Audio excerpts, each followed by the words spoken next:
चांदी की दीवार न तोड़ी, प्यार भरा दिल तोड़ दिया। एक धनवान की बेटी ने निर्धन का दामन छोड़ दिया। नमस्कार दोस्तों, ये गाना आप लोगों ने बहुत सुना होगा कि निर्धन का दामन छोड़ दिया। और कुछ दिनों पहले, मैं नाम नहीं लूँगा, एक बड़ा फेमस भी हुआ था किस्सा कि भाई वो निर्धन है इसीलिए उसने उसका दामन छोड़ दिया। और इसको कंपेयर किया गया था किसी मूवी, क्योंकि मूवी से हम बहुत ज़्यादा प्रभावित होते हैं ना। एक अमिताभ बच्चन जी की मूवी से भी किया गया था कि वो फला फला बड़ी अफसर बनी और फिर भी उसने देखो उसको साथ दिया। उसने ये यहाँ ध्यान नहीं दिया कि उसके हस्बैंड ने भी ना अपने आप को धनवान बना लिया था इसी के साथ साथ, क्योंकि पुरुष को धन तो कमाना ही पड़ेगा, ये उसकी जिम्मेदारी है ना। घर चलाने की उसकी जिम्मेदारी है। अगर नारी बहुत अच्छा कर रही है तो बहुत ही बढ़िया है, लेकिन पुरुष की जिम्मेदारी है ये घर में उसको, भाई उसको धनी बनना पड़ेगा, उसको धनवान बनना पड़ेगा। पैसे से भी, चल संपत्ति से भी, गुणों से भी, अपने संस्कारों से भी, हर तरह से, और सोशल रिलेशनशिप से भी, सारे एंगल से उसको इस बात को समझना होगा।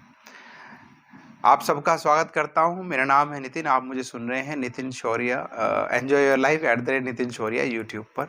और आप सब्सक्राइब करते रहिए, लाइक करते रहिए। मैं आपको डिफरेंट एंगल से, जो हमारे मानव जीवन से संबंधित बहुत से छोटे छोटे बिंदु होते हैं जिन पर हमारा ध्यान नहीं जाता, उस पर आप सबका ध्यान आकर्षित करना चाहता हूं, जिससे कि आपकी ज़िंदगी में कुछ, लाइफ में कुछ वैल्यू एडिशन हो। तो आज जिस टॉपिक पे मैं आप बात कर रहा हूँ कि धन से रिलेटेड है, इसीलिए मैंने वो आपको गीत भी सुनाया कि अब आप सोचिए कि आपने जन्म से लेकर मृत्यु तक सभी के, जिसका जन्म हुआ है उसकी मृत्यु तो सभी की होगी। इस शरीर की आयु सीमित है।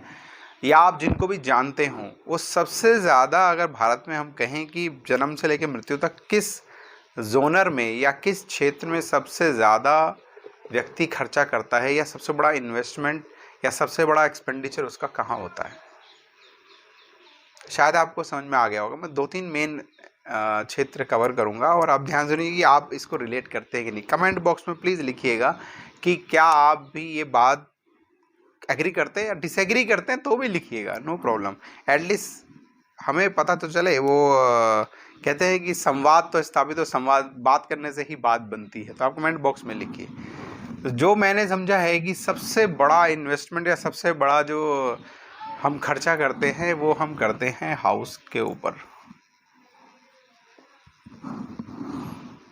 अब मैं ये नहीं बोलने वाला हूँ कि हाउस पे खर्चा मत करो, house is a liability, it's not an asset, it takes out money.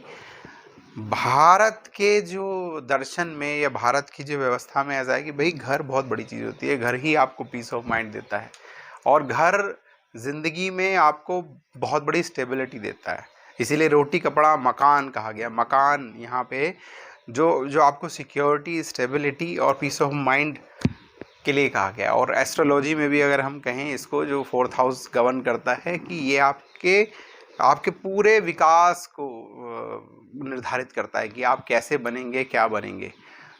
तो हाउस के ऊपर अब डिपेंड करता है आपकी इकोनॉमिक कंडीशन के अलावा। 5 लाख से लेके 5 करोड़ तक आपकी जो भी इकोनॉमिक कंडीशन है, आप उस हिसाब से मकान लेते हैं। लेकिन मकान पे इन्वेस्टमेंट जो है, अमूमन भारतीय अगर देखेंगे 95% से ज़्यादा लोग सबसे ज़्यादा खर्चा इसी में करते हैं। अब आजकल क्या फाइनेंशियल इन्फ्लुएंसर का ज़माना है, और they are influencing the society. नहीं, इसमें मत डालो, स्टॉक मार्केट में डालो, यहाँ डालो, वहाँ डालो, इससे ज़्यादा तो इसका तुम ब्याज खा लोगे। और किराए पे आप रहने के लिए प्रमोट किया जाता है, जबकि ये नहीं कि वो किराए की इनकम किसी और के पास जा रही होती है।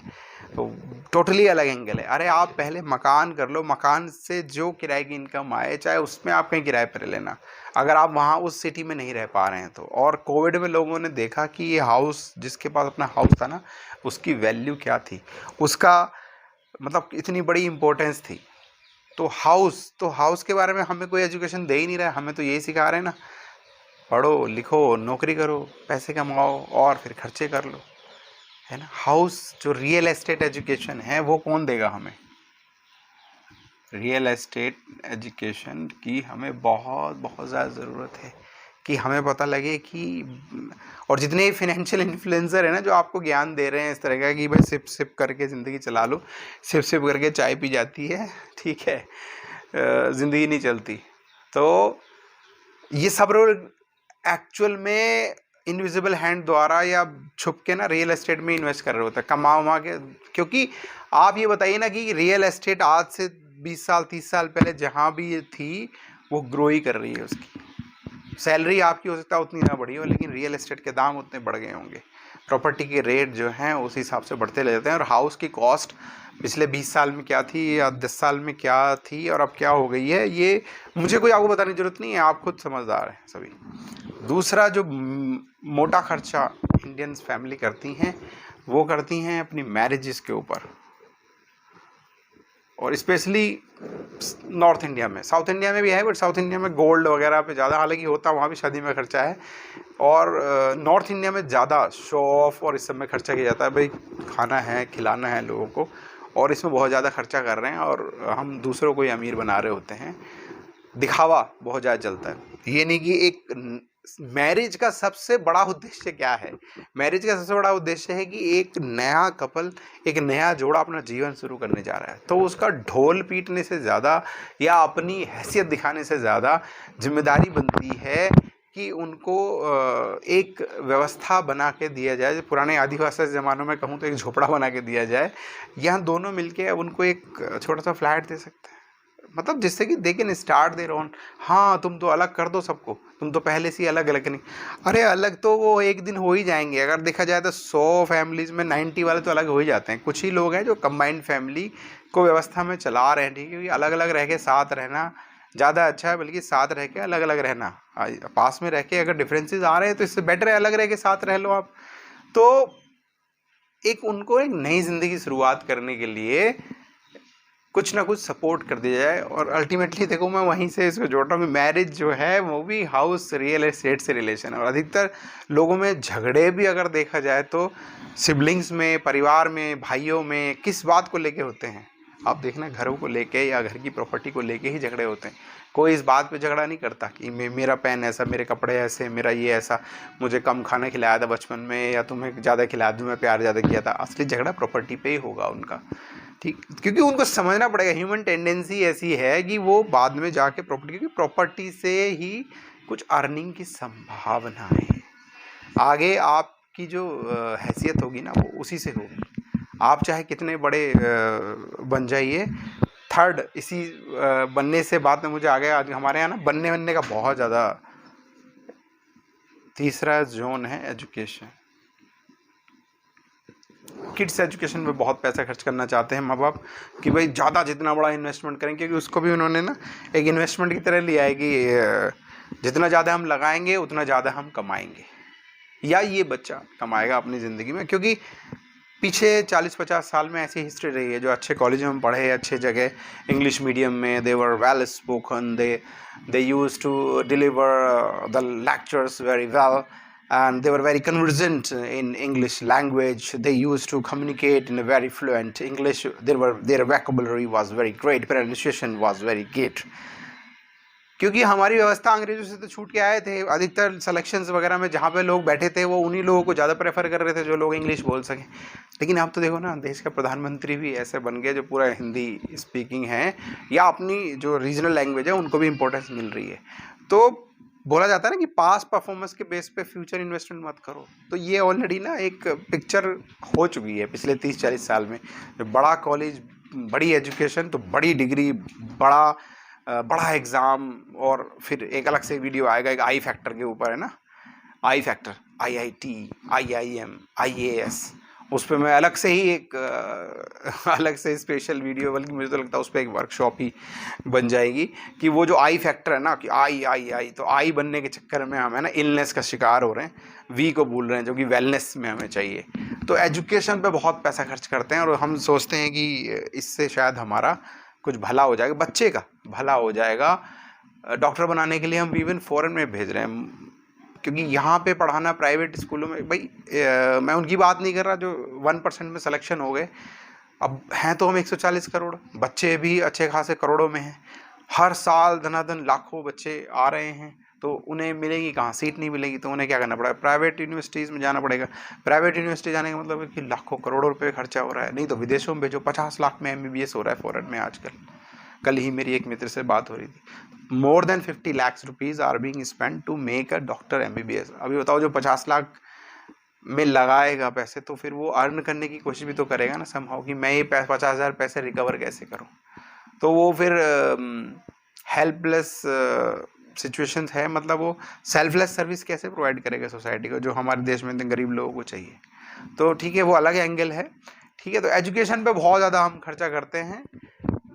अगर उतना एजुकेशन पर, राइट एजुकेशन पे किया जाता, कि जितने भी लोग एजुकेशन से जुड़े हुए हैं, मेरे हाथ जोड़ के उनसे एक प्रार्थना है कि अलग, इस पे भी अलग से वर्कशॉप बहुत अच्छी बन जाएगी, कि एजुकेशन हर चैप्टर के आगे आप कुछ भी पढ़ा रहे हैं, स्पेशली आफ्टर प्राइमरी एजुकेशन कुछ भी पढ़ा रहे हैं, तो उसके बाद एक पेज उसमें लगाइए कि इस चैप्टर का प्रैक्टिकल यूसेज क्या है। हमें तो कोई ये बता नहीं रहा ना कि ये एजुकेशन जो मुझे पढ़ाया, ये हिस्ट्री मुझे पढ़ाई कि इस राजा ने इस राजा को कैसे हराया, तो what strategy he has used, how he used his resources, how he was resourceful, कि भाई उसकी कमजोरी का उसने कैसे आकलन किया। हमें तो उस फैक्ट की तरह बता दिया जा रहा है, एक रट्टू तोते की तरह, कि ये पढ़ लो इससे ये हो जाएगा।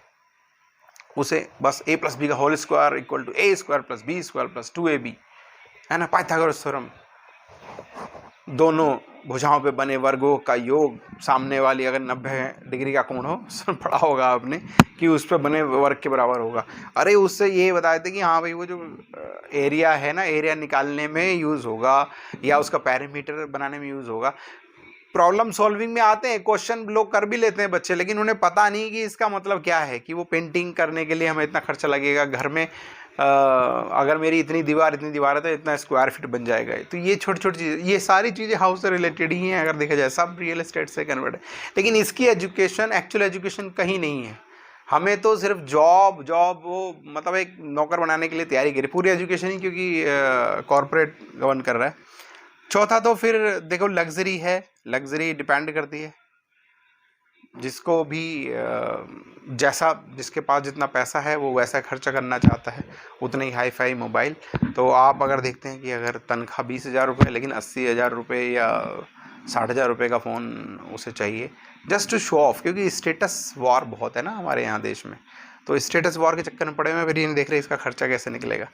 तो मेरा आज का कहने का मेन मकसद है कि अगर धनी बनना है तो सबसे पहले पहला क्वेश्चन आप सॉल्व करो, पहला हाउस, रियल एस्टेट एजुकेशन, खुद को भी हो और अपने बच्चों को भी दो। इस पे अलग से एक वर्कशॉप भी रहेगी, एक एप्लीकेशन में लॉन्च करूँगा, उस पर बहुत ही मिनिमम रेट पे, कि रियल एस्टेट एजुकेशन क्यों ज़रूरी है। क्योंकि अल्टीमेटली ना सब कुछ उसी से जुड़ा हुआ है, peace of mind, house, luxury.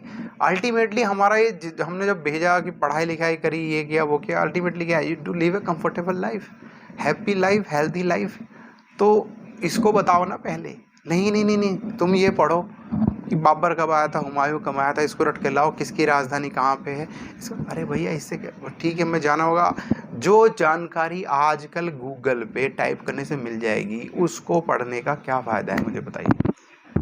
ठीक है, पहले चीज़ें नहीं थी तो रटने की ज़रूरत थी, एजुकेशन की ज़रूरत थी, तो आजकल तो ऐसे टाइप करके आ जाएगा। और आजकल तो नई चीज़ें भी आ रही है, चैट GPT, अब तो रिपोर्ट्स बनाने की ज़रूरत भी नहीं पड़ेगी, वो अपने आप ही ना, पहले जैसे क्लर्क को बोलते थे ना DFA बना के लाओ, और ऑफिसर बोलते थे, फिर वो कुछ सोचता था, बनाता था, जैसे कि अफसर को भी एक्चुअली समझ में नहीं आ रहा होता तो क्या बनाना है, तो क्लर्क फिर जैसे तैसे बनाएगा, उसको वो तोड़ ताड़ के ठीक ठाक करके आगे कर लेगा। फिर वो अपनी इंटेलेक्चुअल उसमें बाद में अपनी बुद्धि लगाता था कि भाई मुझे इसको कैसे फाइन करेक्शन या किसी थीम तक या मैसेज के साथ पहुंचाना है, आज बुरा भी नहीं लगा। आजकल तो चैट GPT आ गई उसमें, तो चीज़ें ऑलरेडी ऑटोमेशन की तरफ बढ़ रही हैं।